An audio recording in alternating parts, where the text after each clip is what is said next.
ಪಿತನ ಸುತನ ಮತ್ತು ಪವಿತ್ರಾತ್ಮರ ನಾಮದಲ್ಲಿ ಆಮೇನ್. ಕರುಣೆಯ ಕೊನೆಯ ಗಳಿಗೆ ಭಾಗ 2 ಸಂದೇಶ 94.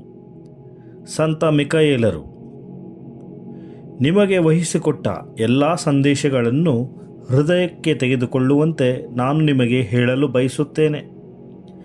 ಏಕೆಂದರೆ ಸಮಯ ಮುಗಿದಿದೆ. ಏನಾದರೂ ಸಂಭವಿಸುವ ಮೊದಲು ಈ ಎಲ್ಲ ಸಂದೇಶಗಳನ್ನು ಪ್ರಕಟಿಸಲು ಮತ್ತು ಬಿಡುಗಡೆ ಮಾಡಲು ನೀವು ಸಾಧ್ಯವಾದಷ್ಟು ಪ್ರಯತ್ನ ಅಥವಾ ಕೆಲಸ ಮಾಡಬಹುದು. ಇಲ್ಲದಿದ್ದರೆ ನೀವು ಇದನ್ನು ಗಂಭೀರವಾಗಿ ಪರಿಗಣಿಸದಿದ್ದಕ್ಕಾಗಿ ದೇವರಿಗೆ ಉತ್ತರಿಸಬೇಕಾಗುತ್ತದೆ.